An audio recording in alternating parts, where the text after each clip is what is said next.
Mais il y a eu aussi des frappes au cœur de Beyrouth. On a des journalistes qui vivaient à quelques rues de frappes qu'il y avait. On avait peur nous-mêmes pour notre sécurité, pour nos familles.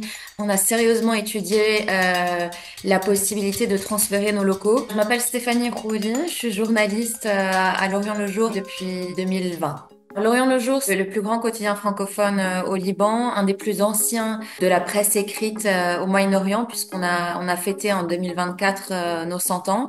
On traite de tous les sujets qui ont trait au Liban, on traite de la région également. C'est un média aujourd'hui qui est écrit en deux langues, en anglais et en français. Le fait qu'on écrive en français, quelque part, ça nous permet de dire et d'écrire des choses qui sont beaucoup plus difficiles à faire en arabe. Ça veut pas dire que historiquement on n'a pas souffert d'une censure officielle. Maintenant, on a été capable aussi de maintenir cette liberté de ton, cette indépendance, aussi parce qu'on a une indépendance financière qui est assez rare au Moyen-Orient et surtout au Liban, où les médias sont beaucoup reliés à des grandes familles politiques et très rapidement perdent en liberté de ton. La francophonie est en recul au Liban. On s'adresse naturellement à une partie des Libanais. Évidemment, le fait d'écrire sur un terrain arabe en français nous positionne naturellement à traduire pour un public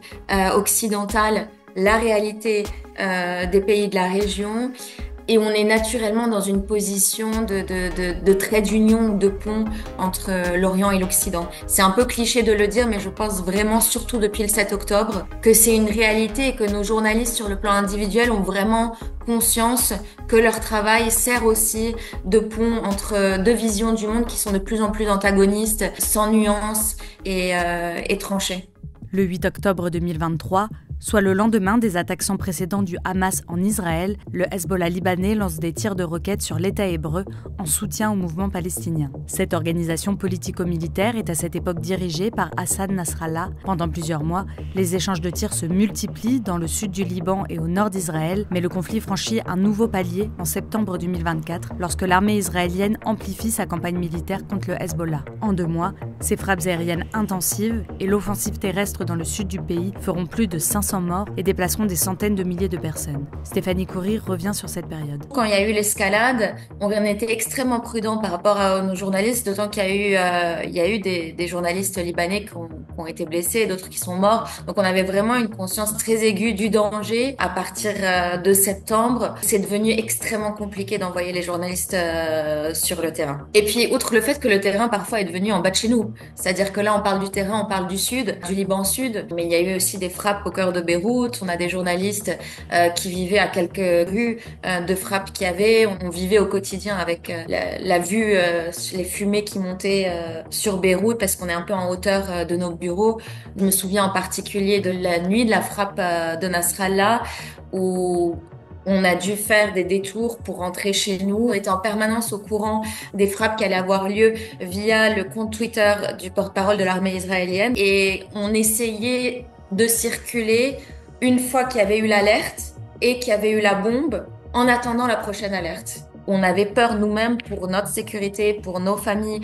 On ne savait pas si demain, après-demain, dans une semaine, on allait être contraint de quitter le pays. On a sérieusement étudié la possibilité de transférer nos locaux, que ce soit dans des régions plus au nord qui sont plus à l'écart, ou à un moment donné même on a considéré l'option d'aller à Chypre. Quand il y a une situation de ce degré de gravité qui arrive dans son pays, on a encore plus le sens de notre travail et de continuer.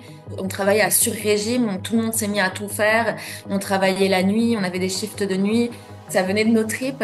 Il y avait vraiment un sens. On avait une mission au-delà du journalisme. C'était pour le Liban de raconter ce qui se passait, de porter la voix des Libanais à l'extérieur, surtout dans les médias occidentaux où on sentait un énorme décalage. Pour beaucoup d'entre nous, c'est beaucoup après la guerre que beaucoup d'émotions sont remontées, que tout ce qu'on avait mis de côté face à l'urgence de la situation est revenu au premier plan. On a tous conscience que la situation au Liban est précaire. Maintenant, il faut dire que depuis le cessez-le-feu qui a eu lieu fin novembre entre le Hezbollah et Israël, la formation du gouvernement de Nawaf Salam, a apporté une forme de soulagement. Il y a eu une forme d'espoir qu'on n'avait pas connue au Liban depuis longtemps. Maintenant, on sait que c'est fragile. D'abord parce que le cessez-le-feu n'a pas vraiment été un cessez-le-feu. Les frappes israéliennes sont redescendues d'intensité, mais elles ont continué. Il y a eu des centaines de morts après le cessez-le-feu au Liban. Et ensuite, parce que le gouvernement de Nawaf Salam, on l'a aux législatives qui sont prévues pour mai 2026. Donc les législatives vont rebattre les cartes sur le plan politique. Et là, c'est le grand inconnu.